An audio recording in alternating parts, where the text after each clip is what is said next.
sakabeh jalma lulumpatan moro-moro ka Nabi Adam. Ya Nabi Adam, kami minta tulung, ari minta tulung jeung syafaat.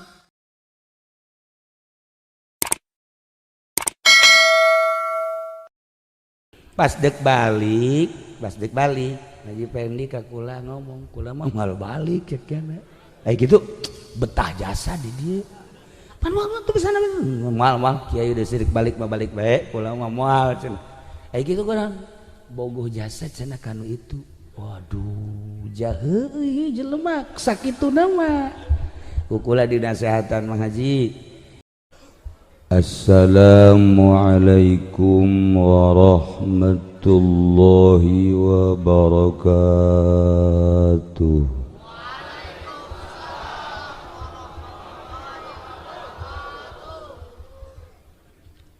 Alhamdulillah wassalatu wassalamu ala rasulillah Muhammad ibn Abdillah wa ala alihi wa sahbihi wa mawala, amma ba'du. Faqala Allah ta'ala fil Qur'anil Karim wa huwa asdaqul qailin. A'udzu billahi minasy syaithanir rajim. Wa dzakir fa inna dzikra tanfa'ul mu'minin. Al-ayat. Qala an-nabiyyu sallallahu alaihi wasallam, innama bu'ithu li utammima makarimal akhlaq. Al-hadis. Langkung tipayun urang sami-sami nyanggakeun puja sinereng puji ka Gusti Allah anu Maha Suci. Parantos masihan tina rupa-rupa nikmat ka urang sadayana, terutama nikmat anu kacida pisan ageungna nyaeta nikmat iman sinareng Islam. Shalawat sinareng salam mugia dilimpahkeun ka junjunan alam Kangjeng Nabi urang, Kangjeng Nabi Muhammad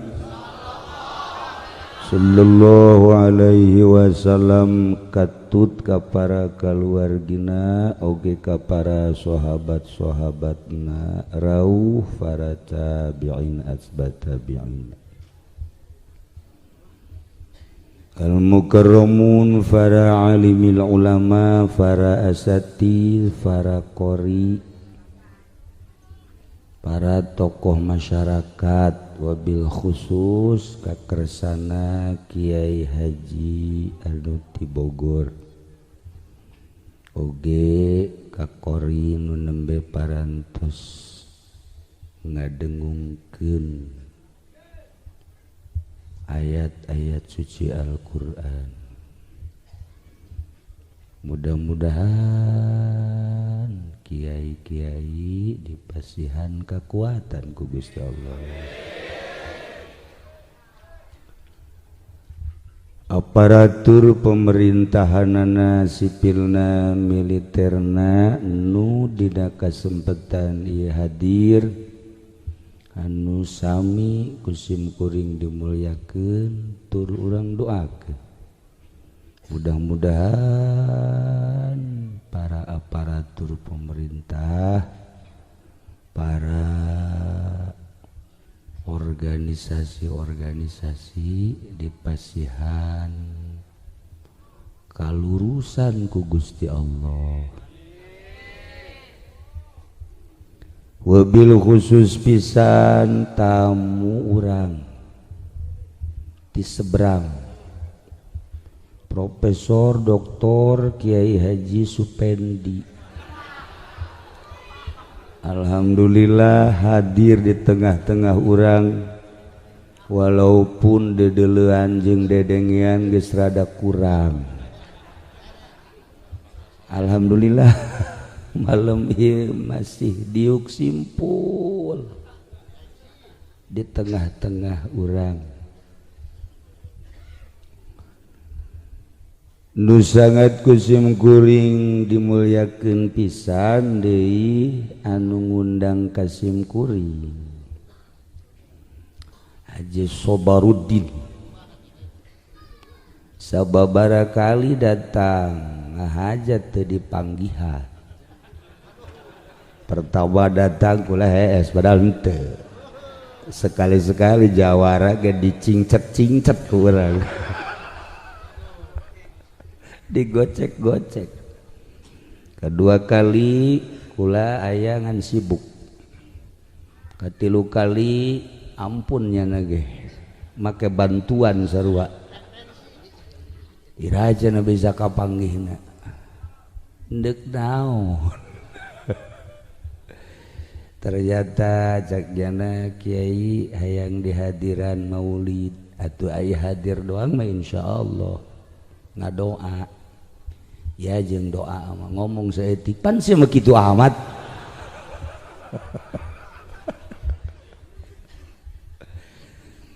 Emang teu seubeuh Pak Haji ngaji Minggu ngaji malam Salasa ngaji malam Jumat ngaji emang teu seubeuh. Ceknya alhamdulillah ya bab ngaji mah eueuh seubeuh-seubeuna. Beuh sorga jasa tamah.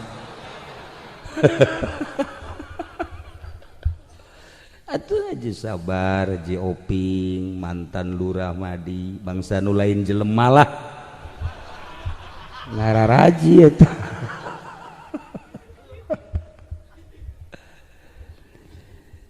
Tah cek sim kuring jaurang gelama atuh meureun Minggu ngararaji di lain di Cilongok ge atupan ngararaji teh ceudeuy mah hayang dihadiran we ya insyaallah. Mantak insyaallah nama sugan we kabeleteran. Sebab lamun urang hayang nyandung kudu ngahiji jeung nyandung. Geus sugan be tepa. Samin amin bae. Atuh teh nyahueun urang geus nyandung. Rahasia teh mah kos kitu.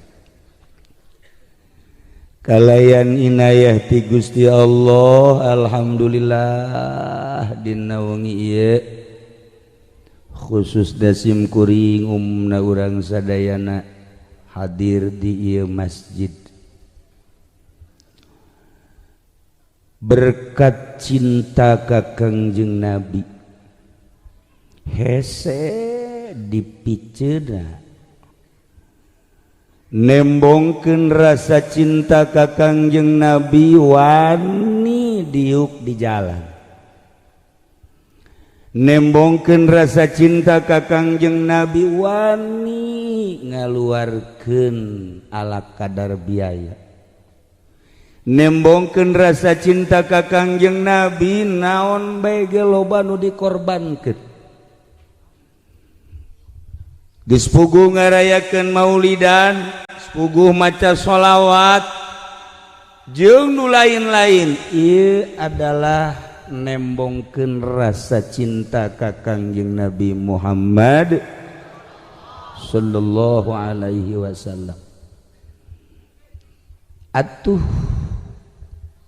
polisi cinta ka Kangjeng Nabi, TNI cinta ka Kangjeng Nabi, Jawara cinta ka Kangjeng Nabi, sepuguh tokoh masyarakat ulama kabeh cinta ka Kangjeng Nabi. Wah geus asal geus cinta ka Kangjeng Nabi di akhirat moal dikamamanakeun pasti ka mana? Surga. Surga. Yuk kabeh ka surga. aya nu dikecualikeun hiji ieu ulah waka ulah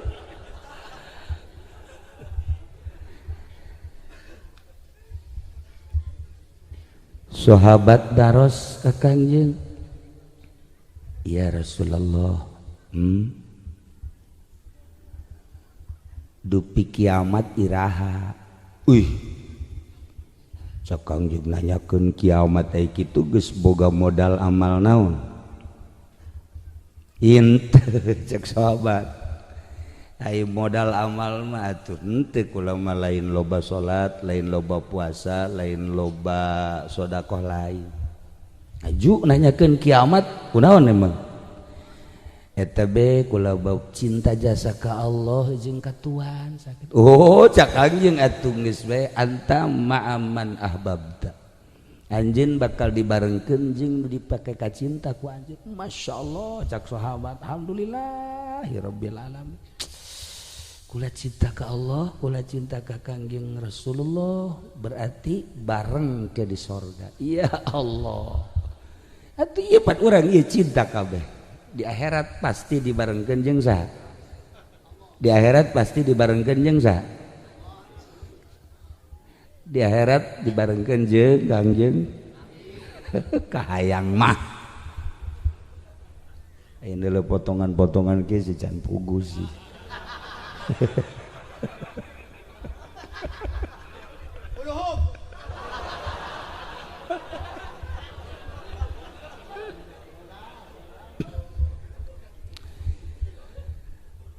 Allah nyiptakeun langit jeung eusina malaikat Allah nyiptakeun bumi jeung eusi-eusina nu nampak adalah manusia langit bumi katut eusina kabeh ciptaan Allah tapi Allah nyiptakeun makhluk nu istimewa-istimewana hiji junjunan alam Kangjeng Nabi urang Kangjeng Nabi Muhammad sallallahu alaihi wasallam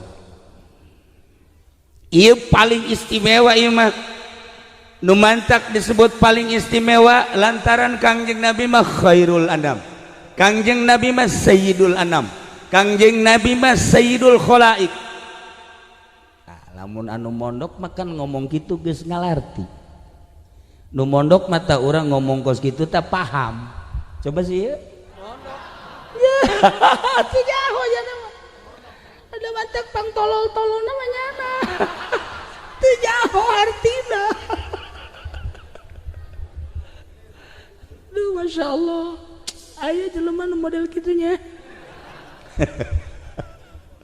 Kangjeng istimewa lamun urang nyaritakeun kaistimewaan Kangjeng teu aneh sebab memang Kangjeng Nabi mah diciptakeun ku nu maha mulya Kangjeng Nabi na mulya diciptakeun ku nu maha mulya diturunkeun di tanah anu paling mulya sadunya Mekah ngaranna diutus ku nu maha mulya ngemban risalah nu sangat mulya jadi Rasul Allah nu sangat mulya dibere mujizat Al-Quran eueuh deui kitab nu pangmulyana iwal ti Al-Quranul Karim nu sangat mulya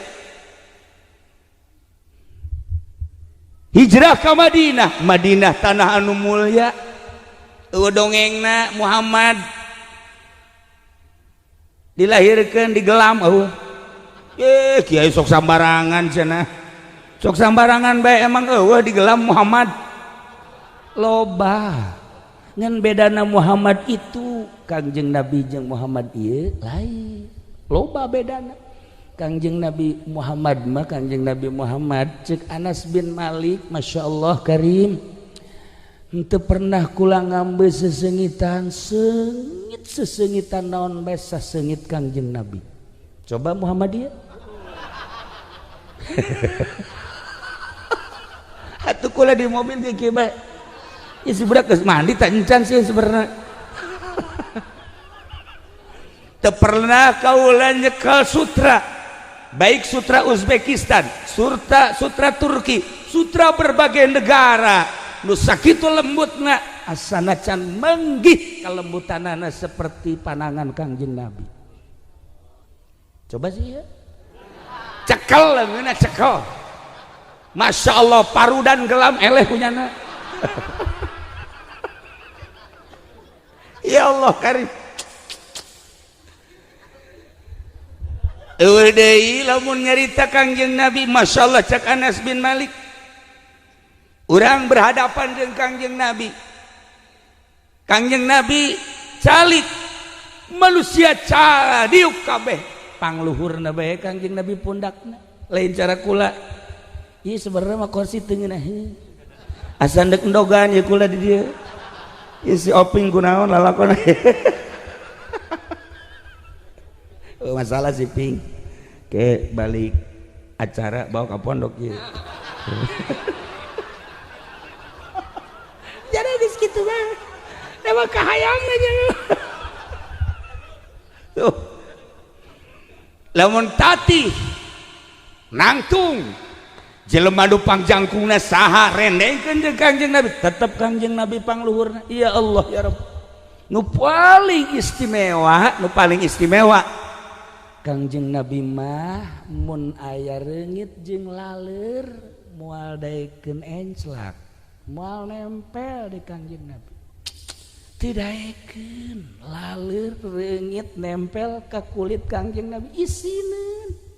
Coba sih. Atuh ieu mah digembrong nya usah gembrong. Bah ieu ge sasareungit sabenerna mah.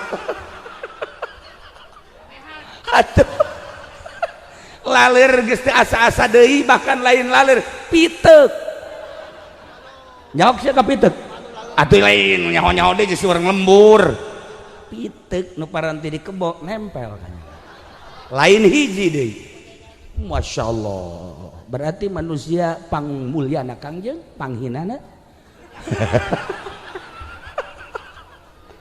Ya Allah. Urang lamun nyaritakeun Kangjeng Nabi ya Karim. Masya Allah, Masya Allah. Asana sebeh iman ka Allah, sebeh iman ka Kangjeng Nabi. Sebab keberadaan model kos gitu insan nyaritakeun tentang ruhani. Nah kakarak ge awakna, zohirna, badana, jasadna geus sakitu pohara. Bah kamu menyaritakeun ruhani na tuh ya Allah ya Rabb. Kangjeng Nabi ruhani na, ilmu Kangjeng Nabi, akal Kangjeng Nabi hese jaritakeunana. Geus mun nyaritakeun Kangjeng Nabi teu aneh. Tapi urang nyaritakeun makhluk nu paling ajaib selain Kangjeng Nabi, korenganan manusia. Allah nyiptakeun makhluk teh langit, Allah nyiptakeun makhluk teh bumi, Allah nyiptakeun makhluk teh malaikat, Allah nyiptakeun makhluk teh gajah, Allah nyiptakeun makhluk teh buaya, maung, singa, monyet. Rasa nyarita monyet be bangun kadari bae kabeh. Heran yang mah bangun geus warauheun teh kitu.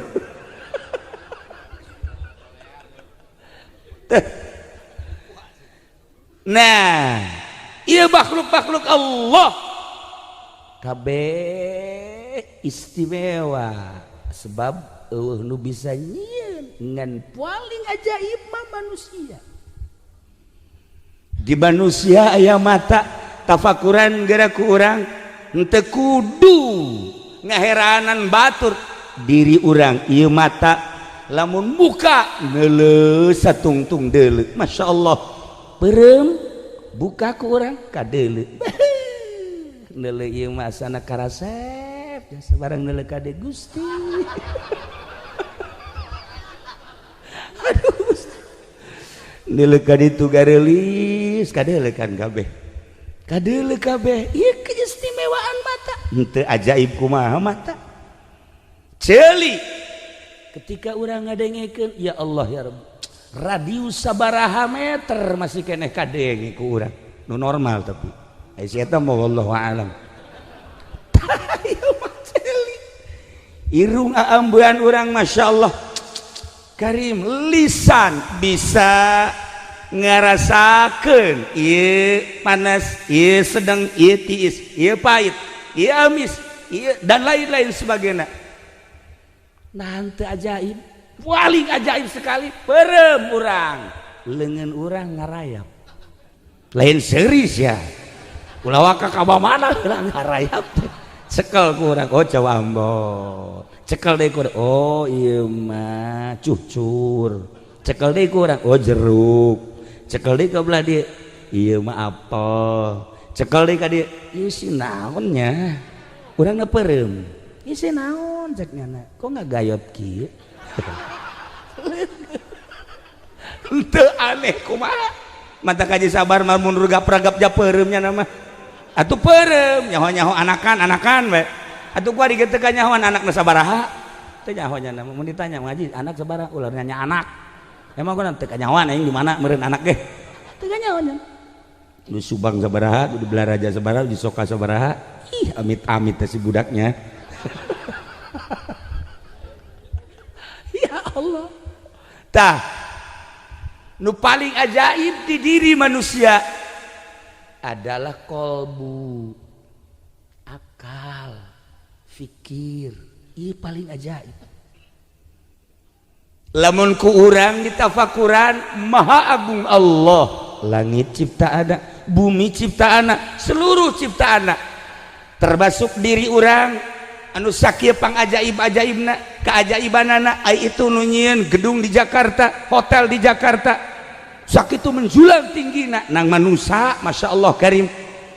Urang tingali ka Turki, bangunan-bangunan di Turki anu sakitu luar biasa na arsitektur dunia adalah Turki. Urang ka Turki eta kan nang manusia, otak manusia. Urang ke Maroko, ya Allah ya Rabbi, di samping keindahan-keindahan di Maroko, di Uzbekistan jelemana garing. Masya Allah.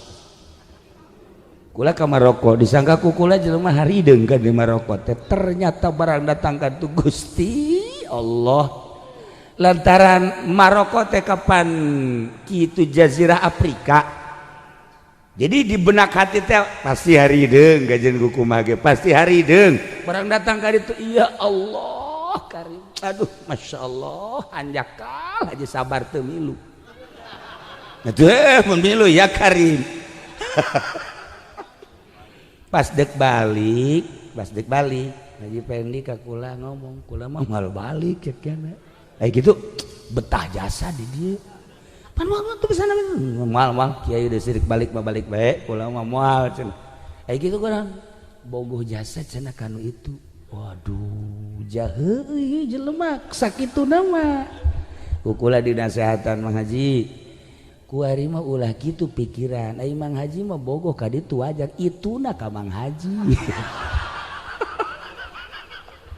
Hatu boro-boro urang Uzbekistan, urang Maroko, urang gelam ge sanu bogoh atuh ka modal kieu.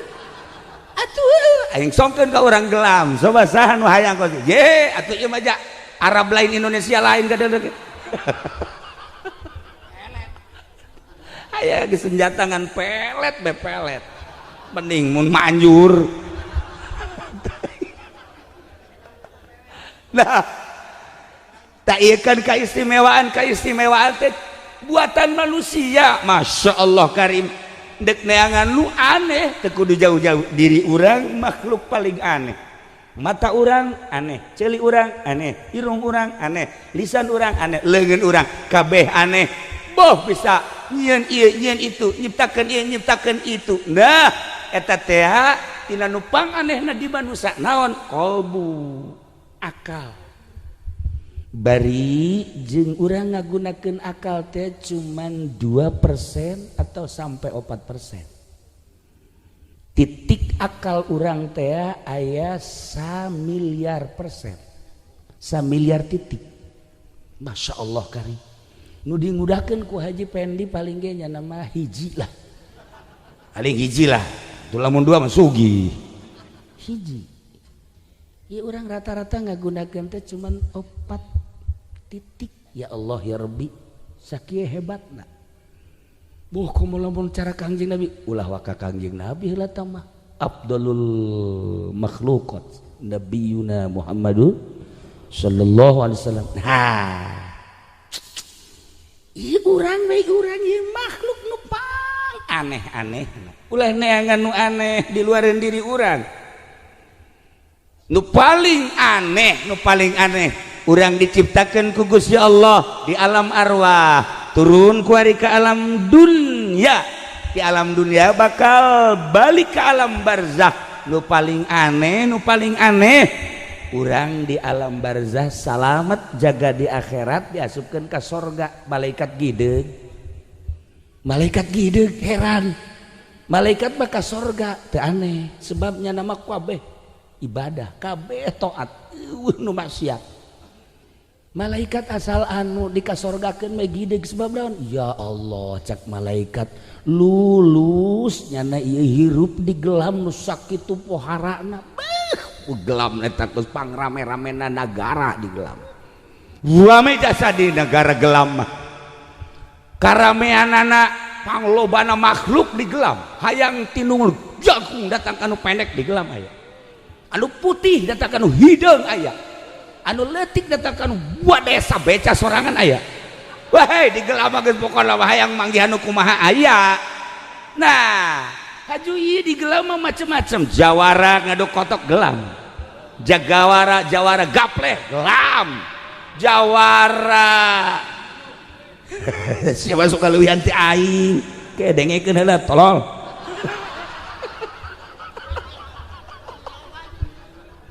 Jawara naon gelam kabeh atunya, masya Allah.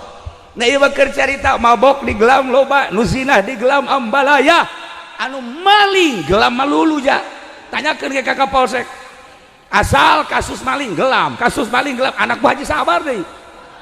Teu kira-kira ieu urang gelam ieu, masya Allah karim. Nah, tetapi begitu maut seseorang urang gelam, haju ka sorga, malaikat gideug. Lewala ka amin lain saha heula. Kok bisa salamet cenah? Barang di dalam masya Allah haji sabar. Diiringnya na ka sorga. Tuh piraku cenah heran. Aing teu percaya ayeuna haji sabar ka sorga blon teh coba. Hatu tahu sentimen berarti kan? Haji sabar diiring ka sorga. Ya Allah, malaikat gideug. Sia bisa salamet bar. Ya naon ieu? Atuh kieu ge pan aing mengaji bae. Aing ge nyawa cek malaikat ngaji tapi siapa teu make? Ulah wakal nyebut teu make. Jalanan zahir mah aing ge maksiat, batin mah teu beul hurja serta haji sabar. Atuh kos wali we jelema. Nah, maksudna tuntunan Kangjeng Nabi datang horenganan ka gelam. Ya Allah ya Rabb, lamun Kangjeng Nabi tuntunan geus datang ka gelam, Kangjeng Nabi teh syamsun matahari, Kangjeng Nabi teh badrun bagaikan bulan, Kangjeng Nabi teh misbah bagaikan lampu, Kangjeng Nabi teh iksir bagaikan kayu iksir, kasorot ku sinar Kangjeng Nabi. Sadajan loba nu ngadu kotok dihareupeun mata mun geus sorotan sinar Kangjeng Nabi ka diri urang nyorot. Ih, atuh nu ngadu-ngadu urang-urang paling menta sit doang. Urang madi tah mah. Tuh, apa masalah? Ih, anu judi-judi atuh sabolot urusan manehanana. Kasorot ku sinar Kangjeng Nabi. Ih, atuh teu ieu. Tidak terkecuali lamun geus kasorot ku sinar Kangjeng Nabi. Apakah eta PNS, mungkin bupati, mungkin gubernur, apakah eta TNI, tentara, apakah eta letnan, kolonel, jenderal, atau polisi sekalipun, teu terkecuali polisi teh tingkatan-tingkatan mana, lamun geus kasorot ku sinar Kangjeng Nabi, masya Allah, jarijieun polisi ge neuleuh nu zina, jarijieun polisi teh neuleuh anu judi, jarijieun polisi neuleuh anu maksiat. Lamun geus kasorot ku sinar Kangjeng Nabi Muhammad sallallahu alaihi wasallam, loba apa henteu jeung aya apa henteu kira-kira polisi nu kasorot ku sinar Kangjeng Nabi ngomong. Udah sentimen sia.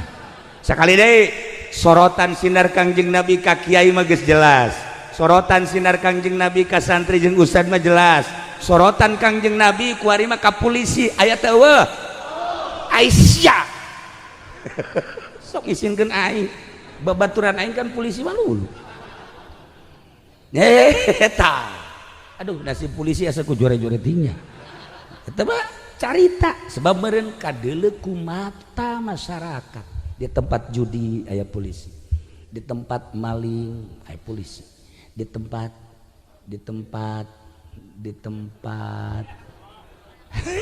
naon deh coba imah aing mah kudu nanya ka Haji Sabar. Haji coba Ji kade jelaskeun coba Ji di mana bae eta polisi jeung tapi jeung sia kan sinar Kangjeng Nabi Masya Allah tapi lain kitu nu sabenerna mah jatuh saeutik polisi anu maca sholawat teu saeutik polisi anu tahajud kadang-kadang kiai teu kasorot ku sinar Kanjeng Nabi kiai aya nu teu kasorot aya kiai di Kaluhan aya ge kan nu di Kaluhan mah kebo di Kaluhan sanggeus da di Kaluhan nya ngobrol jeung baris kebo deui nasib aing mah di Kaluhan sakebo aju atuh di Kaluhan ge eueuh masalah aing makan di kandangan atuh ngeunang di kandangan mah geus teu kudu hese beleke hese capek kapan meureunanan sagala rupana disadiakeun parab segala rupa heueuh ai kitu nama dan gitu ge aing teu bisa liar ka mamana aing mah ditungtun we ai gawena naon gawena itu betu huma titah di waluku tu sawah waluku beuh nu terjal geus di waluku digaru geus digaru terus aing pindah-pindah deui kitulah pagawean aing sanggeusna jadi dipelakan geus beres dipelakan eta dipelakan aing neuleuh doang ku aing deuk di dahar teu meunang ulah mapal sia cenah malah mah aing ditepak ku nu bogana awas ya mapal awas kajeun lah kitu nama barang geus jadi jagong di huma geus jadi pare di sawah Masya Allah eta parena kunyana dicokot aing masukan dibere huutna henteu cenah beuh eta kitu aing mah jagongan neuleuh doang nang aing ngagawean tapi aing mah teu bisa ngadahar jagong tak eta kebo sanajan nyana dibere kandang anu indah seindah emas tapi tetep we hirup aing ngan sakadar ditungtan we titah kitu tah eta kiai anu di Kaluhan percis kebo nah kuari deuk nanya di gelam aya eueuh kiai kebo coba tuduhkeun saha ai ieu mah geus puguh ieu mah lain kebo raja kebo ieu mah atuh rajana nya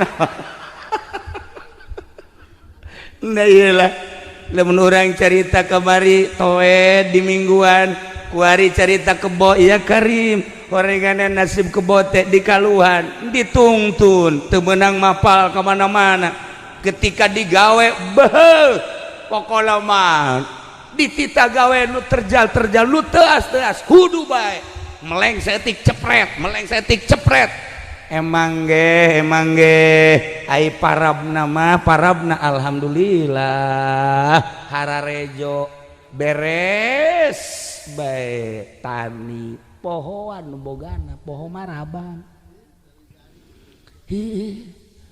jukut nu garing dibikeun kanyana sararia cekna barang geus pilpres mah garing cekna ya iyalah para jamaah eta teh naon eta teu kasorot ku sinar Kanjeng Nabi lamun polisi aya di tengah-tengah nyana mah ih ka dieu ngamankeun ka ditu ngamankeun ulah kaget neuleuh polisi jeung TNI lamun aya di pengajian ulah kaget lain ngaji ngamankeun lamun aya di orkes lain nonton ngamankeun lamun aya di tempat judi lain judi ngamankeun jangan makan tugasna ngamankeun nyana mah di mana bae ge Masya Allah sering nyana ka masjid lain deuk salat Jumat ngamankeun sendal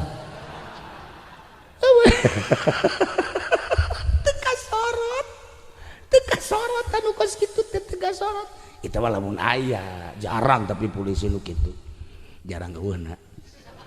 Nah, ieu lalakon hirup tidak terkecuali kiai, tidak terkecuali ustad, apa pedagang kabeh lamun geus kasorot ku sinar Kangjeng Nabi enem mah merenung nyana.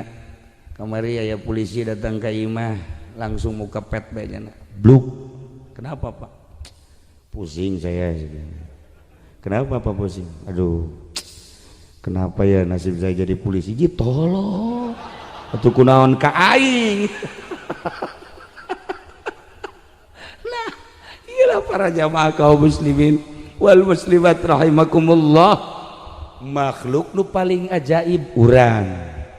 Nu mantak lamun haju ngagunakeun keajaiban manusia cukup ku mata begitu ningali mata langsung kana kolbu difikir tafakuran neulekeun bae urang teu kudu jauh-jauh ulah ka langit jeung malaikatna ulah ka bumi jeung eusi bumina urang neuleuh manusia bae heulana neuleuh awewe ya Allah ya Rabb ciptaan Allah ya Allah masya Allah maha kawasa Allah nyiptakeun makhluk nu ngaran awewe aing lalaki haju itu budak diciptakeun kadeleuna ku bagus ya Allah ya Rabbi ieu awakna ieu karib biola mah eleh macam aduh haju ieu irung mancung kitu Gusti tafakuran ku urang lempangna ya Allah ya Rabbi aya istilah eplok cendol teh gitu ya tafakuran ku urang awewe nanya kan keur naon Haji Sabar aing keur napakuran sia napakuran kumaha sia diciptakeun ku Allah ku gelis-gelis teuing sih aja Pak Haji bogoh ya kitulah ya kan kok aja ku batur neng ya tuh siap aing mah haji geus boga pamajikan sabaraha 4 geus aja nu kalima ge masalah geus di cak Haji Sabar aing lamun kawin 5 atuh berarti aing termasuk kana kebodongkol berarti teh tapakuran makhluk Allah anu ujung-ujungna lain kabawa ku syahwat tetapi urang ka Gusti Allah sok tapakuran gunung tapakuran laut tapakuran nah urang hirup wari cicing di teh apakah beneran henteu cek ahli tasawuf mah lamun Allah nyiptakeun Presiden Jokowi apakah kebenaran henteu geus aya ti Lauhil Mahfuzna lamun Allah nyiptakeun Prabowo nu bakal jadi lawana apakah kebenaran henteu apakah aya kiai-kiai anu ngadukung ka Jokowi kebenaran geus aya di Lauhil Mahfuzna apakah kiai nu ngadukung ka Prabowo ieu geus secara kebenaran lain geus aya ti Lauhil Mahfuzna Haji Sabar boga pamajikanana 3 4 apakah eta kebenaran lain lamun Haji Pendi hiji ge nyarekanan bae kanyana nah iya apakah kebenaran lain geus aya ti dituna nasib Mang Haji nasib geus ulah mikiranna naon geus nasib nu mandaknya nama diajak bae ge kukula ka mamana bae ge ieu aman lantaran pamajikanna tilok aya nanyakeun sugan nelepon tilok mana diajak ke Bandung 3 poe 4 poe sugan pamajikan alemen teh ka Garut kukula diajak ka Tasik ka Banjar kadang ka Jogja ka ditu ka mana bae can nyorang mah ngadenge Haji eta telepon di pamajikan can nyorang mantap satu ketika kula nanya ke pamajikanna teh Haji itu sih kalau diajak kemana mana kenapa sih kok nggak pernah nanya-nanya ngapain nanya-nanya emang kenapa lah nggak ada manfaatnya atuh geus kajawan jerona atuh urut mengaji ya Allah ya Rabbi tetapi kan sinar Kangjeng Nabi nyorot makanya Masya Allah sakitu pamajikan galak tapi tetep damai baik damai banyak ih aju ngaji nya nama unggal minggu aya bae sanajan barang datang ke majelis sejerup dianggap obat tidur meureun aing ku nyananya masalah guys iya nyana kasorot kan ku sinar Kangjeng Nabi Masya Allah nah harapan orang malam ieu ngayakeun maulidan teh supaya sorotan sinar Kangjeng Nabi nu geus aya di diri urang geus nyorot ka urang da Kangjeng Nabi mah anu nyaangan jagat raya teh kira-kira lamun geus kasorot ku sinar Kangjeng Nabi Masya Allah paus bisa asup Islam lamun geus kasorot ku sinar Kangjeng Nabi Lady Di bisa maca 2 kalimat syahadat lamun geus kasorot ku sinar Kangjeng Nabi Cat Stevens gitaris Inggris masuk Islam lamun geus kasorot ku sinar Kangjeng Nabi Panglima Inggris masuk Islam Panglima Amerika asup Islam Masya Allah karim iyalah sinar Kangjeng Nabi kunaon lamun jelema bola di arah asup Islam aya di Bitung anak Ki Haji asup Kristen dicabut berarti sinar Kangjeng Nabi mantak sing hade mempertahankan sinar sing hade kiai mah kiai saeutik mah asal geus daek ngadahar duit pamarentah dicabut sinar ka kiaiana cabut salat geus teu khusyuk kiai mah cak aja pengen dibuah yang macam nanti nggak ada duit pamarentah gitu khusyuk atuh atek mah nya nama jamal khusyuk kiai asal geus daek ngadahar duit pamarentah geus selesai cenah ieu mah abuya tinggal abuya selesai cenah ieu mah mama tinggal mama selesai tah iya lamun teu dijaga ku urang wah geus emang cenah kitu lok dibere oh sok dibere nah jadi diterima aju di dahar teh anu ngadahar sa kiri kanan teh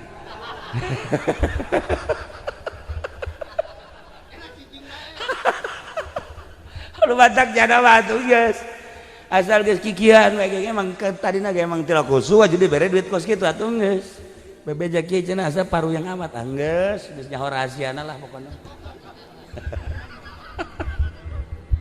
nah balikan deui urang teh kuari cicing di dia wah ieu teh berkat cinta ka Kangjeng Nabi kemudian titah iman ka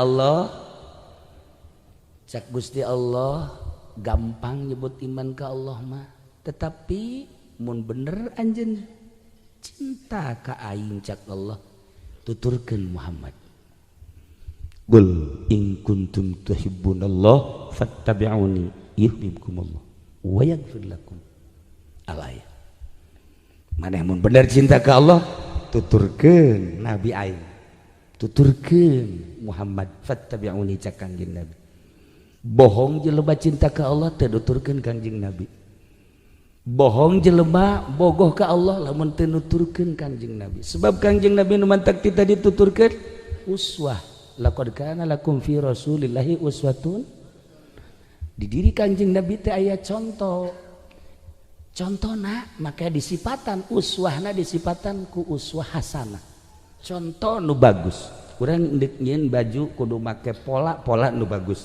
urang deuk nyieun calana make contoh pola nu bagus bakal bagus baju jeung calanana tah Kangjeng Nabi teh uswahna uswah hasanah baik di urusan politik maupun di urusan ekonomi ataupun di urusan budaya tuturkeun Kangjeng Nabi sebab Kangjeng Nabi mah uswah hasanah urang lamun nyaritakeun perpolitikan anu dicaritakeun ku Kangjeng Nabi kuari urang baca perpolitikan di Indonesia akur henteu jeung politik anu diemban ku Kangjeng Nabi ekonomi anu ku Kangjeng Nabi diturunkeun disyariatkeun ku Kangjeng Nabi terapkeun coba atau baca bae heula di Indonesia ekonomi nu aya di Indonesia akur apa henteu jeung ekonomi anu disyariatkeun ku Kangjeng Nabi budaya Kangjeng Nabi urang baca di Indonesia akur apa henteu budaya Indonesia jeung budaya anu disyariatkeun ku Kangjeng Nabi tinggal kitu bae bulak-balik tidak terkecuali apa eta kiai apa eta ustad santri pedagang manajer atau pemerintah polisi atau ABRI TNI bulak-balik geura jang diri urang sebab kabeh mun ditanya polisi kajen nyana kikituan ge hayang ka sorga TNI kajen kikituan ge hayang ka sorga geus puguh urang mah atuh hayang jasa ka sorga tinggal Kangjeng Nabi teh pan uswatun hasanah dah urang dek dagang kudu boga contoh nu bagus aya uswah hasanah aya uswah sayyi'ah uswah hasanah contoh nu bagus uswah sayyi'ah contoh nu jore ente lamun hayang nyonto dagang nu bagus heulanan tanyakeun ka Haji Sabar kumaha dagangna supaya untung caranya bakal untung ente hayang dagang nanya ke Haji Pendi naga cara-cara dagang nanya ke Haji Pendi nah iya kan nya nama uswah sayyi'ah sebabnya nama kan dagang teh ti mimiti lahir geus dagang karung di jero beuteung geus nyaho ka karung kuari dipraktekeun nya dagang kan kudu nama tuh mobil tuh tanah tuh imah iya mah lain kapan hasil dagang teh mobil dijual kabeh hasil dagang tanah dijual kabeh hasil dagang imah dijual berarti kan uswah sayyi'ah ente nyonto dagang kanyana selesai ji atuh di kumaha boga mobil kuari nu beureum teh nu beureum BPKB-an atuh nya mah geus asana ka sorga mah ka sorga ngan melalui neraka heula sebab naon tangkep ku polisi polisi nyogok kan berarti dia polisi pasar kemis mah wauh kabeh kanyana atuh geus eta cukup nyogok bae jang ka neraka cukup mah haji eta mudah-mudahan orang doakeun Haji Pendi sing ka neraka amin satu ulah hebat kabeh ge ngadoakeun Bang Haji nah ya uswah hasanah ulah uswah sayyi'ah geus lamun Kangjeng Nabi uswah hasanah contoh nu bagus perpolitikanana perekonomianana perbudayaanana atuh ditinggali di Indonesia bentuk nagarana akur henteu jeung nagara anu disyariatkeun ku Kangjeng Nabi acenah henteu nyanggakeun sadaya-daya ieu mah urang menyaritakeun Kangjeng Nabi uswah hasanah anu boga kitab-kitab anu pangmulia-mulyana Al-Qur'anul Karim hadisna masyaallah Bukhari Muslim Sunan Abu Daud Ibnu Majah dan lain sebagainya nah ketika urang hirup di Indonesia anu berlainan jeung Kangjeng Nabi ya Allah ya Rabb urang pa bisa-bisa aja hayang salamet mentak di luar negara mah di luar negarawan di luar PNS babari ka surga tapi lamun negarawan lamun PNS rada hese ji naon sebabnya ngalaksanakeun aturan-aturan di luar syariat lamun nyana maot keur ngajabat wallahu a'lam mata Gus Dur mah ketika diturunkeun teh dipertahankeun bisa jasa henteu terlalu loba jeung kesalahan-kesalahanna dibuat tapi ketika dek dibela teh cek Gus Dur meme Gus Dur dilengserkeun nyana ziarah heula ka Cirebon biasana ziarah ke Cirebon ka Syekh Syarif Hidayatullah tetapi nyana ziarah ka Gunung Sembung Sunan Zakar di gunung eta aja ngaranna di gunung eta Jebonang mah Cirebon ya masa Ahmad aduh ya budak bener-bener tanya kaler kidul teh bener-bener Jatul Kapi sedangkan lamun aya kepala negara lamun aya gubernur menteri zarah kadinya mal kebelde lengser nah cek juru kuncena anu jitu Gus jangan zarah ke situ sebab kalau zarah ke situ ini umur jabatan Gus Dur paling jago sebulan biarin cek Gus Dur bukan begitu ini kan Gus Dur kan presiden saya udah tahu bahwa saya sebentar lagi akan dilengserkan maka saya ziarahnya ke sini bukan ke sono geus nyaho memeh dilengserkan geus nyaho kos Haji Pendi nya nama geus leuwih nyaho nya kuari poe naon nih kuari poe naon ya malam rebo Haji Pendi tanya isuk poe naon nyahoeun nya nama mantes rebo poe naon nyahoeun nya nama mantek lain leutik-leutik jelema sebenarnya mah wali eleh punyana atuh nyaho ka poe isuk jiranannya nama tuh ya Allah tapi dagang rugi bae aneh dayelah para jamaah kaum muslimin wal muslimat rahimakumullah tuh dek nyaritakeun uswatul hasanah perpolitikanana perekonomianana perbudayaanana cukup bacaan kitab akurkeun jeung keberadaan negara, keberadaan di negara urang nu mantak loba kiai anu cara ricing bae lah jak kitu-kitu keneh loba kiai lah. Nah kamari kuliah ditanya aya jelema make balok di dieu na Haji Pendi gosok mau balok tapi kan beda balok itu jeung balok ieu mah hayang nyaho balok Haji Pendi coba di dieu tah seputar politika dana je moal eleh sebenarnya kiai mantak lamun kiai nu jor-joran nu kurang membaca situasi ulah masuk ngalengis kunaon ya Allah ya Rabb nasib sabadana bakal kumaha sedengkeun ngaji hese ngamalkeun ilmu teh hese nang hese capek di pondok pesantren urang inget di zaman baheula zaman Golkar anu henteu terlalu zalim dibandingkeun jeung nu ayeuna tetapi kiai nu ka Golkar halal lancur ulah ngomong kitu teh ku deudeuh jeung nyaa ka para kiai nang hese ngaji teh tetapi karasana selesai pemilu santri bubar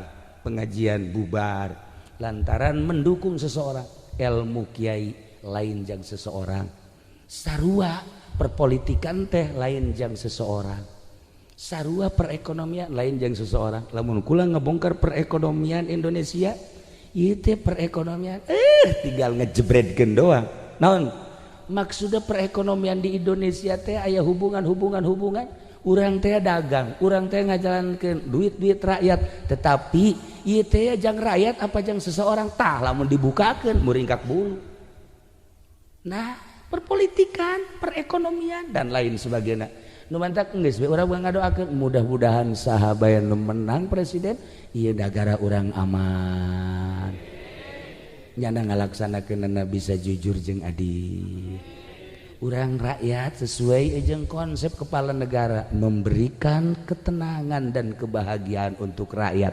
eta konsepna raja-raja baheula sampai presiden urang caritakeun rancangan undang-undang sedemikian rupa nu bakal dilaksanakan ku presiden ujung-ujung nama untuk ketenangan dan kebahagiaan masyarakat anu berekonomi supaya tenang dan bahagia nu tani supaya tenang dan bahagia nu di pasar supaya tenang dan bahagia nu ngaji supaya tenang dan bahagia tinggal dirasakan baik urang presiden urang kitu apa henteu ketika kitu atuh lanjutkeun ketika henteu gantilah hese-hese tinggal sakitu bae urang ulah hese-hese nah tinggal ngembutna doang ya bangun eta mah lurus berarti nah rasakeun ku urang tuh urang kula lamun nyaritakeun perpolitikan jeung hukum bakal garideug kabeh urang kula mun nyaritakeun perekonomian Indonesia di bulan Ramadan kamari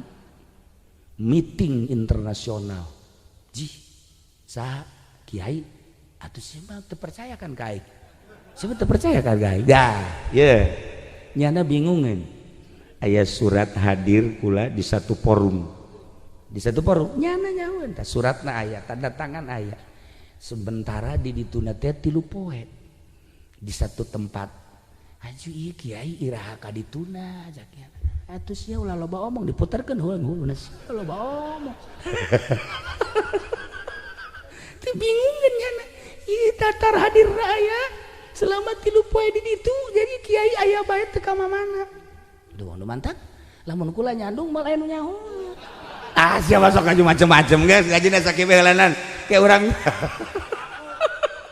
kayak dongeng-dongeng nu lainna ieu teh nya uswatun hasanah jeung uswatun sayyi'ah aya contoh-contoh jeung aya dongeng-dongeng ketika Kangjeng Nabi uswatun hasanah didongengkeun ketika aya makhluk-makhluk Allah nu boga uswatun sayyi'ah loba dongeng-dongengna insyaallah iraha deui ieu mah nembongkeun rasa cinta urang ka Kangjeng Nabi dibentukeun model kieu pengajian dibentukeun ku maca sholawat ka Kangjeng Nabi dibentukeun ku urang ku sedekah nah diakhiri urang kuari ku pengajian jeung doa mudah-mudahan urang kabehan tambah iman ka Allah jeung ka Kangjeng Nabi tambah yakin ka Allah jeung ka Kangjeng Nabi urang sehingga urang dihampura sakabeh dosa di akhirat urang dihijikeun jeung para mursalin, para nabiin, para syuhada, para sholihin.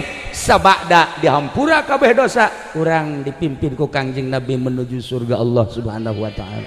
Tidak terkecuali apa pedagang, apa pejabat, apa polisi, apa TNI, wabeh mudah-mudahan dihampura sakabeh dosa urang. Maut husnul khatimah. Allahumma shalli wa sallim ala sayyidina Muhammadin fil awwalin wal akhirin wa barik wa sallim wa radiyallahu ta'ala an sadatina ashabi sayyidina Rasulillah ajma'in. Ya Allah ya rabbal alamin, Allahumma arham ummat sayyidina Muhammad, Allahumma ajbur ummat sayyidina Muhammad, Allahumma aslih ummat sayyidina Muhammad, Allahumma farrij an ummati sayyidina Muhammadin sallallahu alaihi wasallam. Allahumma anfa'na bima 'allamtana wa 'allimna ma yanfa'una wa